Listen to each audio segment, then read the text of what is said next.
शताब्दी की शुरुआत में एक संत हुए यूरोप में जिनका नाम था वैलेंटाइन। ये हुए रोम में, और उस समय रोम का राजा था क्लॉडियस, बड़ा क्रूर आतंकी। उसकी क्रूरता और आतंक के किस्से यूरोप के इतिहास में भरे पड़े। तो क्लॉडियस जो है कहता है कि भाई हम तो महान यूरोपियन परंपरा के वाहक हैं, जिसमें स्त्री को तो रखेल बना के ही रखा जा सकता है, पत्नी का दर्जा उसको देना मूर्खता है।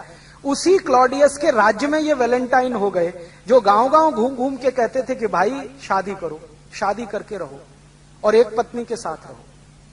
साहित्य का थोड़ा अध्ययन किया और भारतीय साहित्य से उन्हें पता चला कि एक पत्नी के साथ रहना, एक स्त्री के साथ रहना कितना सुखद होता है।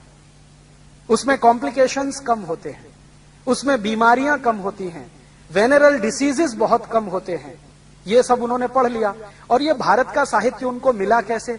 ये मिला इस तरीके से कि भारत का व्यापार बहुत चला है यूरोप के लोगों के साथ वाया अफ्रीका। 5वीं शताब्दी की शुरुआत में और 4वीं शताब्दी के अंत में वैलेंटाइन को भारत का कोई शास्त्र मिल गया, उसका उन्होंने अध्ययन कर लिया। अध्ययन करके पता चला कि भारत की परिवार व्यवस्था कुछ इस तरह की है, तो उन्होंने भरपूर प्रचार किया पूरे रोम में घूम घूम कर कि शादी करो, शादी के बाद रहो। तो वैलेंटाइन मशहूर हो गए रोम में शादी कराने के लिए। तो वो क्या करते थे? व्याख्यान देते थे गांव गांव जाके और लोगों को समझाते थे शादी करने के क्या फायदे हैं और शादी करने के बाद शारीरिक संबंध रखने के क्या फायदे हैं, वो सब समझाया करते थे। क्लॉडियस जो था उनसे चिढ़ता था हमेशा। क्लॉडियस ये कहता था कि हमारी जो महान परंपरा है यूरोप की शादी नहीं करने की, उसका ये नाश करने में लगे हुए। बहुत ज्यादा गुस्सा जब आया क्लॉडियस को, तो क्लॉडियस ने क्या किया? वैलेंटाइन को फांसी पर चढ़ाने का आदेश दे दिया। राजा जो होता था वो कोई भी आदेश दे सकता था, राजा के मुंह से निकले हुए शब्द ही कानून माने जाते थे। तो क्लॉडियस ने वैलेंटाइन को फांसी पे चढ़ाने का आदेश दे दिया और 14 फरवरी सन 498 को वैलेंटाइन को फांसी पर चढ़ा दिया गया। अब हुआ क्या कि जिन लोगों की शादियां कराई थी वैलेंटाइन ने, वो सब दुखी हो गए और वो सब इकट्ठे हुए। और यूरोप में आपको शायद मालूम है या नहीं, सन 1950 तक फांसी देने की परंपरा खुले मैदान में होती थी। दंड जो है ना फांसी जैसा, वो सबके सामने दिया जाता था। तो क्लॉडियस ने जानबूझकर क्या किया कि जिनकी शादियां करा दी थी वैलेंटाइन ने, वैलेंटाइन वैसे चर्च में पादरी थे, तो वो क्या करते थे? चर्च में लाके शादियां कराते थे बच्चों की। तो जिनकी शादियां कराई थी क्लॉडियस ने उन सबको इकट्ठा करके उनके सामने क्लॉडियस के अधिकारियों ने वैलेंटाइन को फांसी पे चढ़ा दिया। तो उनके जो चेले चपाटे थे वैलेंटाइन के, वो सब बहुत दुखी हुए। तो उनके दुखद याद में 14 फरवरी 498 से उन्होंने वैलेंटाइन डे मनाना शुरू कर दिया। तो उस दिन से यूरोप में वैलेंटाइन डे मनाया जाता है। माने वैलेंटाइन एक ऐसे व्यक्ति जो शादियां कराते फिरते थे, उनको चूंकि राजा ने फांसी की सजा दे दी, तो उनकी याद में वैलेंटाइन डे मनाया जाता है। ये है वैलेंटाइन डे की हिस्ट्री का उनका पारिवारिक जीवन। अब हमारे यहां ये जो वैलेंटाइन आ गया है, स्कूलों में, कॉलेजों में बड़े धूमधाम से मनाया जा रहा है और हमारे लड़के लड़कियां बिना सोचे समझे एक दूसरे को कार्ड दे रहे हैं। वैलेंटाइन डे के कार्ड छपने लगे और उसपे अंग्रेजी में लिखा होता है, would you be my Valentine this year, would you be my Valentine this year. और ये जो लड़के लड़कियां हैं, इनको कुछ सोच समझ तो है नहीं, तो ये अपने दादा दादी को भी वही कार्ड दे देते हैं, would you be my Valentine this year.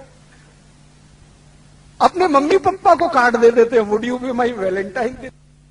फिर उन कॉन्वेंटों में बड़ी बड़ी विचित्र विचित्र चीजें सिखाई जाती हैं। आजकल सिखाया जाता वैलेंटाइन डे, सेलिब्रेट करो वैलेंटाइन डे। ये वैलेंटाइन का किस्सा क्या है? वैलेंटाइन का किस्सा ये है कि यूरोप में, मैंने कहा ना, बच्चों को साथ रखने की परंपरा नहीं है। ऐसी ही एक बहुत खराब परंपरा है बिना शादी के साथ रहने की। एक शब्द चलता है यूरोप में, लिव इन रिलेशनशिप, माने शादी तो करनी नहीं है लेकिन साथ में रहना है। और ये क्यों ऐसा है? इसमें छुटकारा आसान है, सवेरे किया शाम को निकल गए, कहीं दूसरे के घर में घुस गए, फिर तीसरे के, फिर चौथे के। तो जैसे कुत्ते घूमते रहते हैं ना, ऐसे।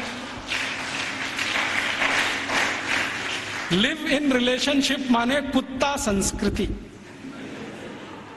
लेकिन मुझे कई बार लगता है भारतीय कुत्तों से भी ज्यादा खराब यूरोपियन कुत्ता संस्कृति।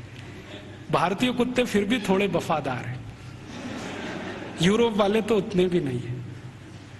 तो ये लिव इन रिलेशनशिप का चक्कर बहुत है। और आपको सुनकर आश्चर्य होगा कि पहले से और आज तक यूरोप की 70% प्रजा बिना शादी के रहती है, बिना शादी के रहते। आप अभी भी जाके देख लो, लंदन में, पेरिस में, कहीं भी। अमेरिका में तो ये प्रतिशत 78% है, बिना शादी के रहते हैं। अब बिना शादी के रहते हैं तो पत्नियां बदलती हैं, माफ करो पत्नी तो हो ही नहीं सकती, स्त्रियां बदलती रहती हैं। उनको वो विचित्र विचित्र नामों से संबोधित करते हैं। इंग्लैंड में एक नाम चलता है Mrs Lloyd, Mrs Topno, Mrs ये, मिसिस वो, माने ये उसकी रखेल है जिसके नाम से कहा। मिसिस माने पत्नी को छोड़कर कोई भी महिला जिसके साथ आप बिस्तर शेयर करते हैं वो सब मिसिस होती है। तो वहां तो ये है सारा खेल, स्त्रियां तो शादी के बिना, पुरुष तो शादी के बिना। तो कभी कभी बीच बीच में यूरोपियन लोगों को कुछ अच्छे विचार भी आ जाते हैं। तो 4वीं शताब्दी में, आज से लगभग 1600 साल पहले, एक व्यक्ति पैदा हो गए रोम में, उनका नाम था वैलेंटाइन। वो चर्च के पादरी हो गए। उन्होंने भारत का साहित्य कुछ पढ़ा। भारतीय साहित्य बहुत जगह फैला है, हम सब जानते हैं। तो वो पढ़ लिया, उनके विचार बदल गए। उनका कहना है कि सबको शादी करके ही रहना चाहिए। और वो प्रचार करने लगे गांव गांव घूम के कि भाई शारीरिक संबंध बनाओ तो पहले शादी करो। तो राजा जो था उस समय, क्लॉडियस नाम का एक राजा था रोम में, वो कहता था आप ये क्या बकवास करते हैं। वो कहते थे ये बकवास नहीं है, बहुत अच्छी जीवन पद्धति है, पूर्वी भारत में, पश्चिम भारत में सब जगह यही चलती है, वहां के लोग बहुत अच्छे हैं, स्त्रियां बहुत अच्छी हैं, आप भी अगर इसमें आ जाओ तो बहुत अच्छा होगा, बीमारियां कम हो जाएंगी वगैरह वगैरह, समाज व्यवस्थित हो जाएगा।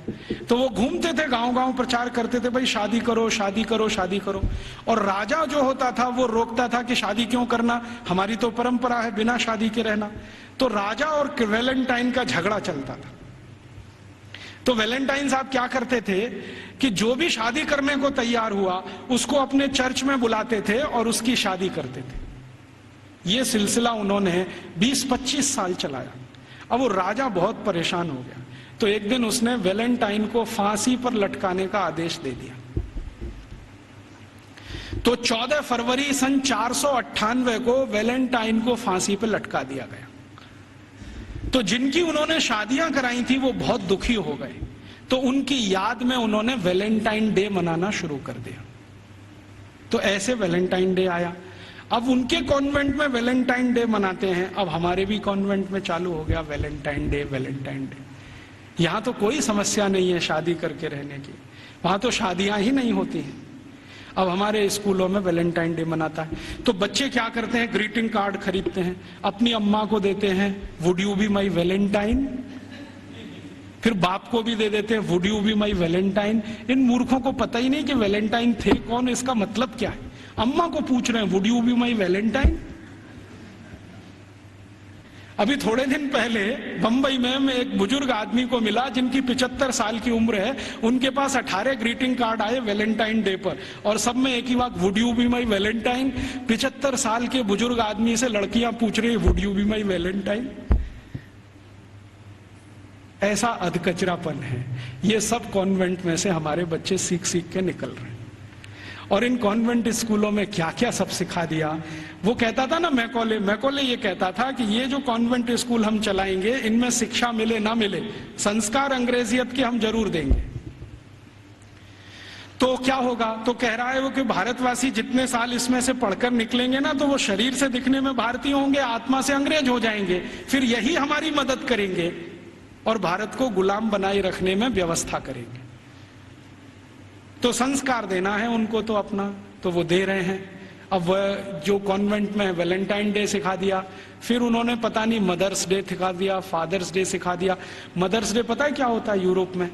यूरोप में एक और बहुत पुरानी परंपरा है, प्लेटो के समय से चली आ रही है, कि बच्चे जब पैदा हुए ना तो घर में तो रखने नहीं है, बाहर छोड़ देने हैं।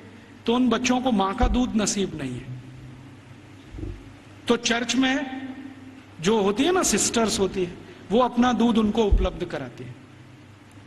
अब आप में से कई लोगों को यह प्रश्न होगा कि बायोलॉजिकली यह संभव कैसे है, वो नर्स तो मां बनी नहीं तो उसको दूध कैसे आएगा। लेकिन अभी आधुनिक विज्ञान ने यह सिद्ध कर दिया है कि कोई बच्चा लगातार 2-3 दिन तक बिना विवाहित किसी महिला को लगातार स्तनपान करे तो चौथे 5वें दिन से दूध आना शुरू हो जाता है। तो उनके यहां नर्सिंग जो होती है वो सिस्टर्स के द्वारा होती है या नर्सिस के द्वारा होती है, मां नहीं करती है।